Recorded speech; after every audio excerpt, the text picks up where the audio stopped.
오늘 말씀의 제목이 아브라함의 죽음이에요. 얼마 전에 제가 아브라함의 아내 사라의 죽음이라는 제목으로 설교를 했는데 그의 남편 아브라함도 죽었습니다. 아브라함에 대한 설교를 제가 지금 25번, 오늘이 26번째 하고 있어요. 아브라함이 죽으니까 이제 아브라함에 대한 설교가 이어서 하는 설교가 이제 오늘로 마지막이 될 줄 압니다. 아브라함은 175세의 일기로 세상을 마감을 했습니다. 여러분, 오래 사는 것보다 중요한 것은 어떻게 사느냐예요. 그렇죠?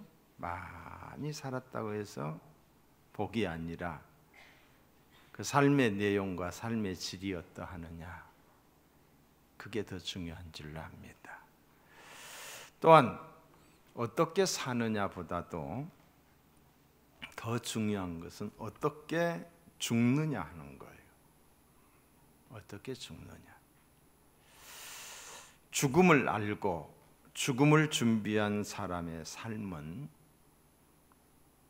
정갈합니다. 깔끔합니다. 죽음 앞에서 죽을까 봐 치사하지 않습니다. 죽음을 준비하지 않는 삶의 삶은 허망하고 허무합니다. 허망하고 허무해요. 죽음을 준비하는 사람의 삶은 어떠하느냐? 가치가 있어요. 참 가치가 있고, 그리고 겸손해요. 천년 만년 살 것인 양 크게 욕심 부리지 않습니다. 바르게 살지 않고는 잘 죽을 수 없습니다. 악하게, 또 불의하게, 부도덕하게 나만을 위해서 사는 사람이 결코 잘 죽을 수 없습니다. 잘 죽어야 되는데, 이 잘 산다라고 하는 것은 부자로 살고 또 권력자로 살고 많은 것을 누리며 사는 것을 의미하지 않습니다. 잘 사는 것은 하나님을 믿고 인생의 창조주이신, 인생의 주이신 하나님을 인정하고, 그리고 더불어 사는 삶 속에서 우리가 정직하게 사는 거예요. 이게 잘 사는 거예요. 아브라함은 믿음으로 산 사람이고 천국에 대한 소망을 가지고 죽은 복된 사람이에요. 천국에 대한 소망을 가지고 죽은 사람이에요. 여러분, 우리는 죽음에 대해서 세 가지를 모릅니다. 뭘 모르나? 언제, 어디서, 어떻게 죽을지를 몰라요. 아시는 분 계시나요? 몰라요. 반면에 죽음에 대해서 우리가 확실하게 아는 세 가지가 있어요. 누구나 죽는다는 거예요. 나도 죽는다는 거예요. 그리고 혼자 죽는다는 거예요. 나 혼자. 이 죽음의 길은 혼자 가야 돼. 네? 뿐만 아니라 아무것도 가지고 갈 수 없다. 빈손으로 간다는 것입니다. 이런 죽음에 대한 깨달음이 있으면은 삶의 자세와 방법이 달라집니다. 가지고 가지 않는다니까요. 예? 반드시 죽는다니까요. 여러분, 지나간 역사에 수많은 사람들 가운데 아브라함의 위치, 아브라함의 존재감은 참으로 대단합니다. 왜 대단한가? 모든 믿는 자의 조상이 되었기 때문에. 기독교 하면 개신교와 천주교 전체를 다 이야기합니다. 우리 기독교인들 뿐만이 아니라 이슬람교 그리고 유대교에 속한 모든 사람들이 자신들의 믿음의 조상이 아브라함이라고 말하고 있어요. 아브라함의 존재감이 대단한 거예요. 아브라함이 하나님을 믿는 믿음의 출발은 아브라함 자신에 의해서 시작된 것이 아니라는 거예요. 내 필요에 의해서 내가 믿어볼까 해서 시작된 게 아니에요. 하나님께서 그를 찾아오심으로 시작되었습니다. 하나님의 부르심 때문이었습니다.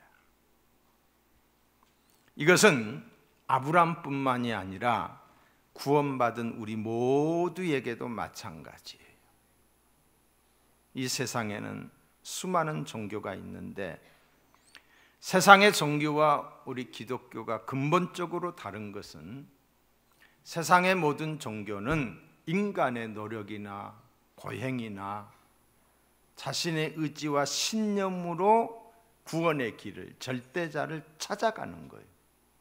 더듬더듬하고 찾아가는 거예요. 뭐예요? 인간의 필요에 의해서 인간이 만든 거예요. 그러나 우리 기독교의 복음은 하나님께서 찾아오심으로 시작되었다는 거예요. 하나님께서 직접 찾아오셔서 나를 부르시기 때문에 그 부르심의 응답으로 우리가 신앙생활하고 있다는 거예요. 로마서 5장 8절에 보시면은 우리가 아직 죄인 되었을 때에 그리스도께서 우리를 위하여 죽으심으로 하나님께서 우리에 대한 자기의 사랑을 확증하셨느니라. 우리를 사랑하셔서 찾아오셨는데 죽기까지 사랑하셨어요. 죽기까지 사랑하심으로 우리를 찾아오신 거예요. 죽으러 오셨다 이 말이에요. 여러분과 내가 하나님을 알지도 못했을 때에 하나님께서 나에게 찾아오셔서 만나 주신 거예요. 그래서 우리가 믿게 된 거예요. 믿음의 주체가 내가 아니라 하나님이셔요. 환경을 통해서 더러는 사람을 통해서 말씀하셨어요. 너는 내 것이라. 내가 지명하여 불렀나니 너는 내 것이라. 하나님이 부르신 거예요. 아브라함에게도 마찬가지였어요. 하나님께서 아브라함을 찾아오신 것입니다. 아브라함은 그의 나이 75세 하나님의 부르심을 받고 그 부르심을 따라 본토 친척 아비집을 떠나 평생을 하나님의 섭리 가운데 살다가 생명의 연한을 다 채우시고 175세에 죽은 거예요. 아브라함의 죽음은 하나님이 섭리하신 구속사의 무대에서 그의 사명을 다 마쳤음을 의미하는 거예요. 한 세대는 가고 또 다른 한 세대가 새로이 오지만은 변하지 않는 하나님의 언약이에요. 변하지 않는 것은 예수 그리스도를 통해서 인류를 구속하시는 하나님의 계획은 변하지 않았습니다.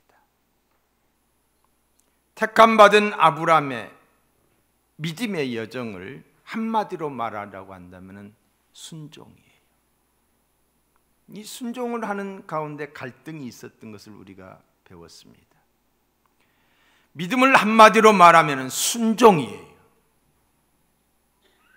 믿음은 순종이다. 자, 따라합시다. 믿음은 순종이다. 믿음은 순종하는 거예요. 믿음 있다, 순종하는 거예요. 믿음과 순종은 둘이 아니라 하나입니다. 아브라함은 갈 바를 알지 못하였지만은 하나님이 가라고 하니까 순종함으로 나아갔어요. 그 부르심을 받았을 때 어디로 가야 하는지 알지 못하였지만은 말씀이 임하니까 순종하여 따라간 거예요. 아들을 바치라고 하는지, 왜 아들을, 독자 이삭을 바치라고 하는지 있을 수 없는, 이해할 수 없는 일이지만은 순종한 거예요. 아브라함의 모습이. 성경적인 순종은 즉각적인 순종입니다. 즉각적으로. 말씀이 떨어지니까 그냥 순종한 거예요. 예, 앞으로 그렇게 하겠습니다. 생각해 보겠습니다. 기도해 보고 하겠습니다.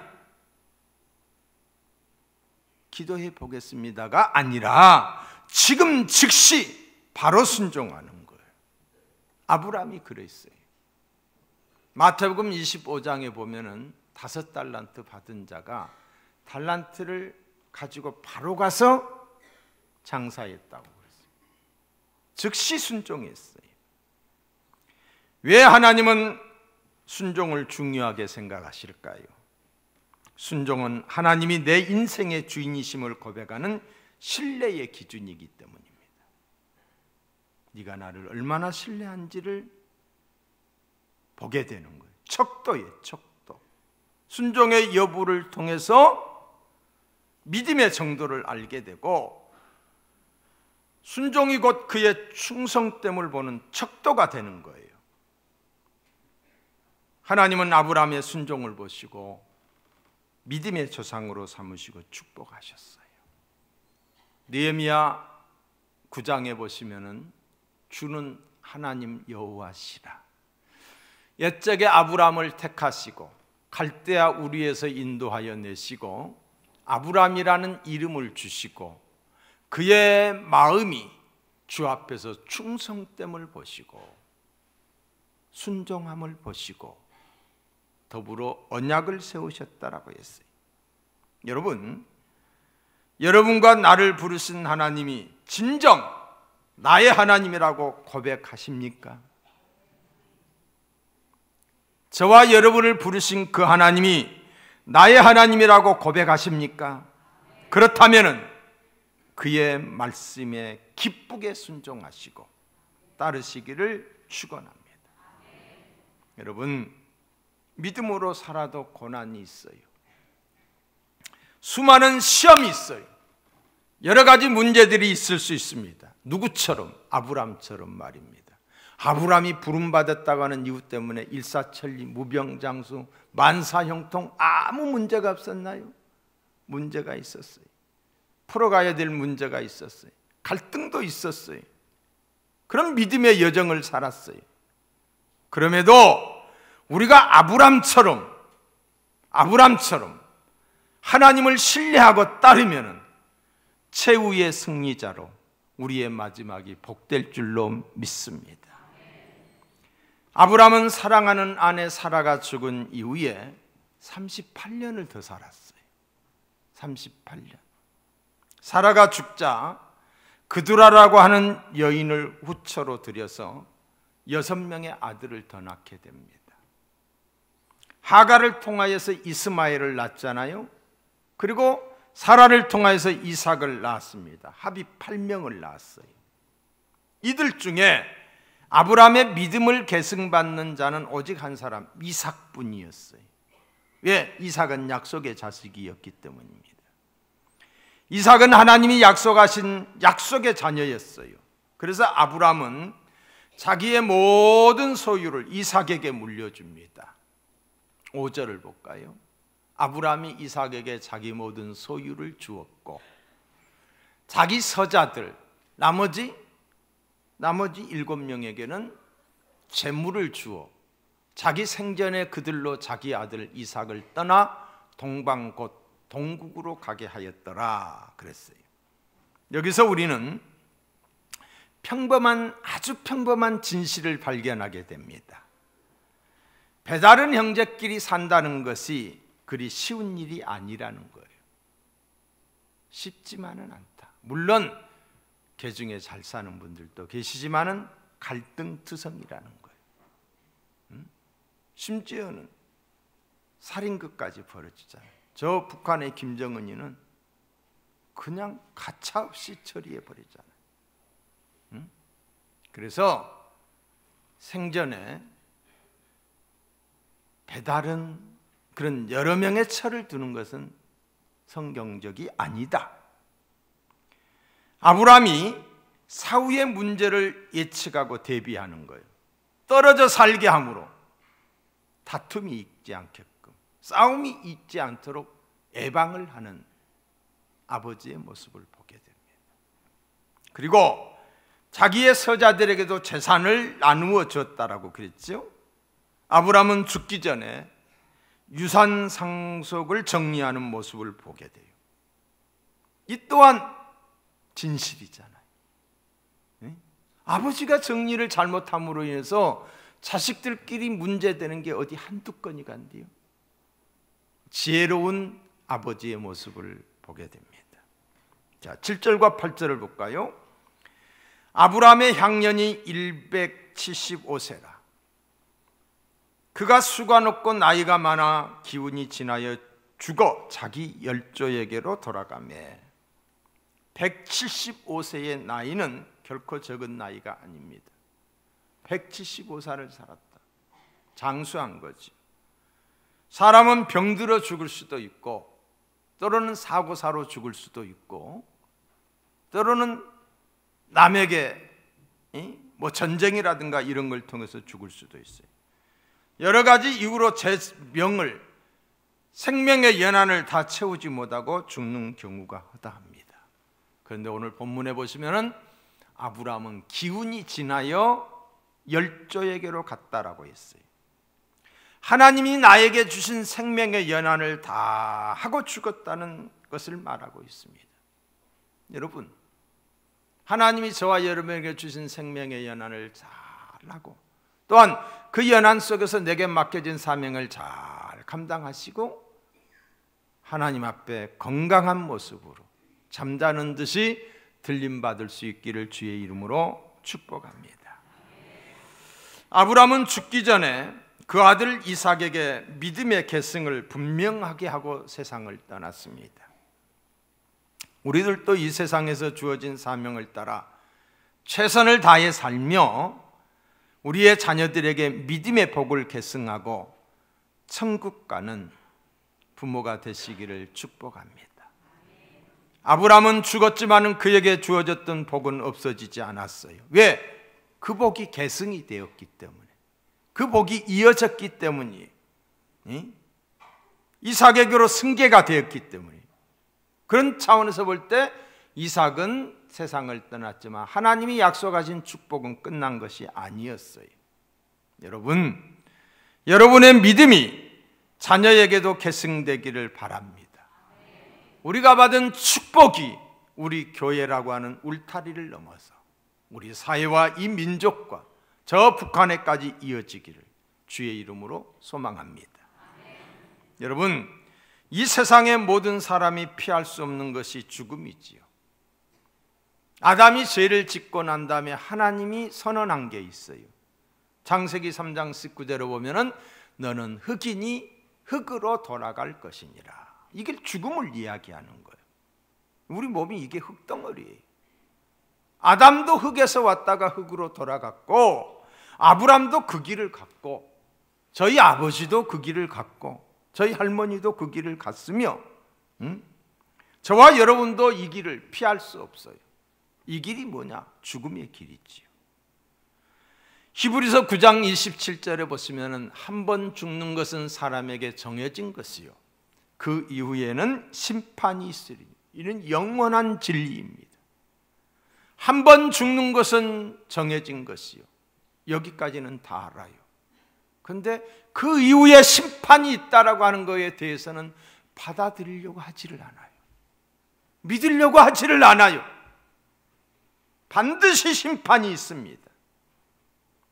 이 죽음과 심판을 피할 수 없음에 우리는 아브람처럼 믿음 안에서 본향을 사모하는 순례자로 살아야 될 줄로 믿습니다. 이 세상에는 자기가 태어난 고향에서 사는 사람보다 객지에서 사는 사람이 많아요. 저도 내 고향에서 살지 않고 이것이 객지예요.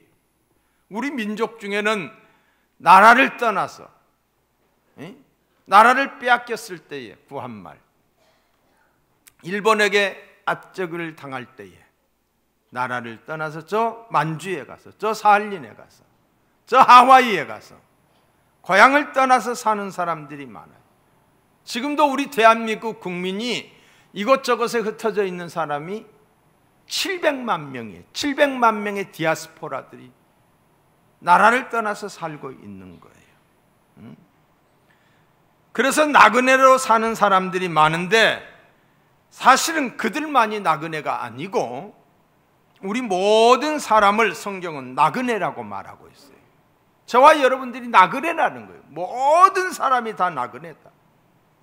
베드로전서 2장에 보시면은 나그네와 행인 같은 너희를, 사랑하는 자들아 나그네와 행인 같은 너희를 권하노니 영혼을 거슬려 싸우는 육체의 정욕을 제의하라. 우리는 다 나그네입니다. 구름처럼 바람처럼 지나가는 나그네 인생이, 인생은 나그네 길, 어디서 왔다가 어디로 가는지 세상 사람들은 그걸 몰라요. 우리는 알아요. 나그네 인생길 살다가 본향 첫 천국에 가는 줄로 믿습니다. 나그네 인생길의 영화의 허무함을 성경은 이렇게 말하고 있어요. 베드로전서 1장에 보시면은 모든 육체는 풀과 같고 빨리 시든다는 거예요. 그 모든 영광은 풀의 꽃과 같으니 풀은 마르고 꽃은 떨어지되, 인생이 그렇다는 거예요. 에? 꽃이 피었어요. 금방 진다는 거예요. 에? 오직 주의 말씀은 세세토록 있도다 하였으니 너희에게 전한 복음이 곧 이 말씀이니라. 여러분, 우리 지역에 유명 정치인이 있어요. 굉장히 오래 하셨던, 만년 2인자로 사셨던 정치구단이라고 하시는 분이 계시죠. 지금은 고인이 되셨지만은 그분이 무슨 말을 한지 아세요? 이런 말을 했어요. 정치는 허비다. 정치가 허비라는 유명한 말을 남겼어요. 아무리 많이 정치를 해봐도 남는 것이 없다. 아무리 열심히 정치를 해왔지만 남는 게 하나도 없다. 허당이라는 거예요. 죽기 살기로 열심히 했는데 아무리 열심히 돈을 많이 벌었다 해도 가지고 갈 수 있습니까? 결국은 다 놓고 가야 되는 거예요. 아브라함을 비롯한 신앙의 선배들은 돌아갈 자기 고향이 있었지만은 더 나은 본향을 사모했다고 그랬어요. 더 나은 본향, 내가 태어난 고향이 있고 더 나은 본향이 있다. 그런데 그 본향을 사모했다고 그랬어요. 히브리서 11장 16절에 보시면은 더 나은 본향을 사모하니 곧 하늘에 있는 것이라. 이러므로 하나님이 그들의 하나님이라 일컬음을 받으심을 부끄러워하지 아니하시고 그들을 위하여 한 성을 예비했다라고 있습니다. 하나님께서 그들을 위하여 영원한 나라 천국을 예비하셨다는 거지요.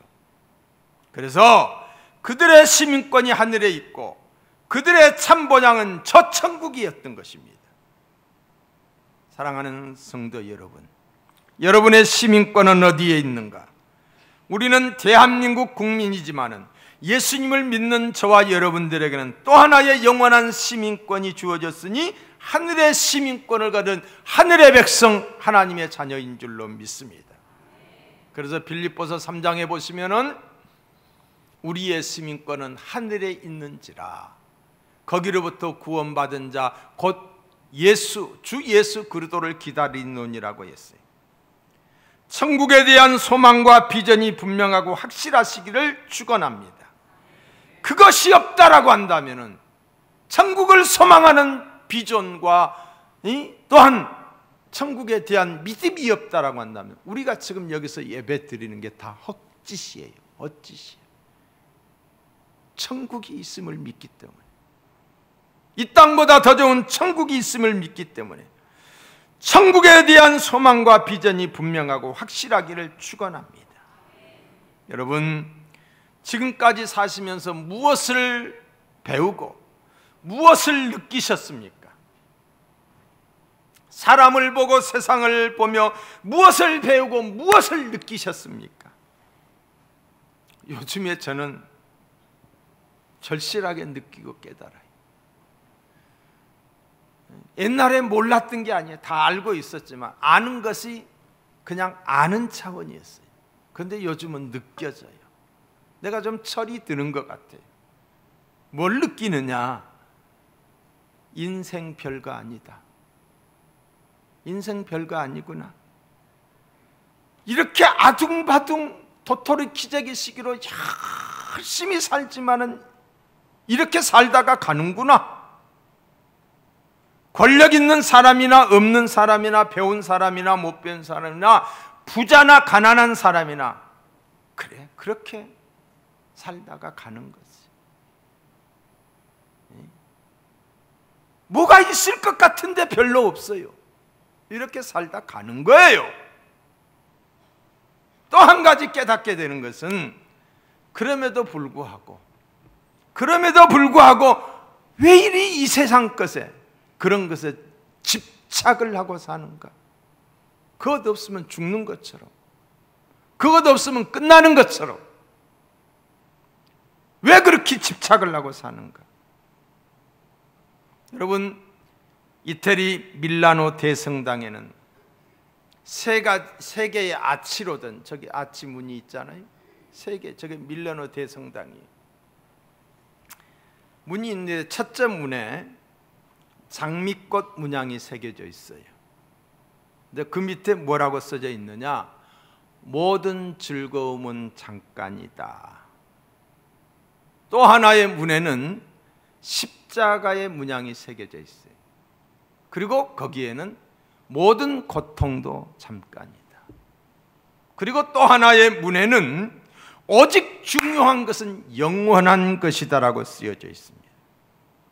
인생의 고통도 잠깐이, 인생의 즐거움도 잠깐이 지나가요. 잠깐이에요. 그러나 영생하는 천국이 있는 줄로 믿습니다. 이 땅이 전부가 아니라는 거예요. 이 땅의 즐거움이 아니라는 거예요.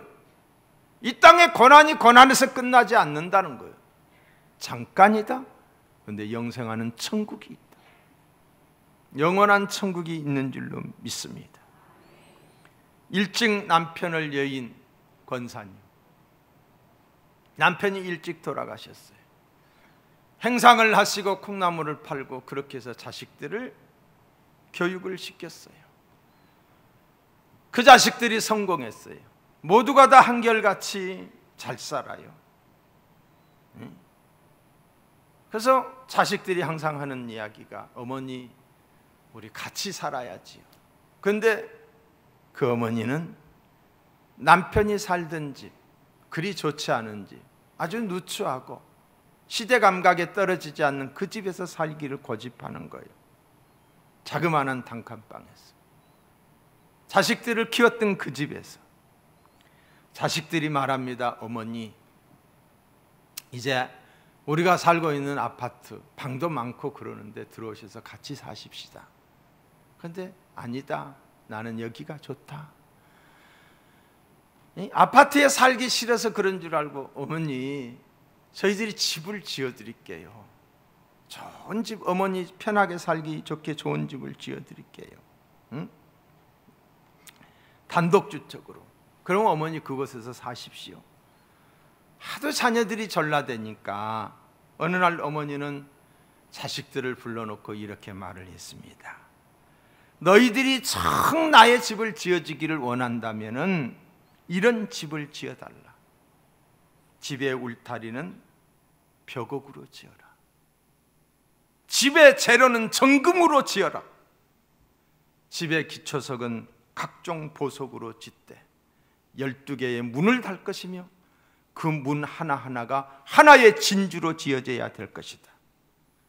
집의 길은 맑은 유리 같은 정금으로 지어야 하느니라. 자식들이 아이고 어머니 무슨 그런 농담을 하세요. 그런 집이 어디 있어요? 응? 어머니 말합니다. 없으면 관둬라. 없으면 나에게는 그런 집이 있다. 나에게는 그런 집이 있음을 나는 믿는다. 소박한 삶에도 위축되지 않고 천국을 소망하며 자식들 기대지 않고 당당하게 사셨던 권사님의 삶의 비결이 무엇일까요? 빛나는, 그리고 영광스러운 천국에 대한 소망이 확신했기 때문에, 이 땅이 전부가 아니라는 것을 확신했기 때문에, 불편하게 살고 누추하게 살아도 내가 하나님 앞에서 내가 가야 될 천국이 있음을 확신했기 때문에 그는 이 땅의 것에 연연하지 않았어요. 잠깐 있다 가는 것, 영원 천국을 바라봤기 때문이에요. 사랑하는 성도 여러분, 천국에 대한 소망이 믿음의 조상들의 삶을 순결하게 했습니다. 그들로 하여금 용기 있게 했습니다. 어떤 상황 속에서도 그들로 비굴하지 않게 했습니다. 예수 그리스도의 십자가와 부활이 신앙 선배들을 승리하게 하셨어요. 오늘 나와 여러분에게 삶에도 승리와 영광의 길을 활짝 열려지는 축복이 있기를, 천국 소망하며 사시기를 주의 이름으로 축원합니다.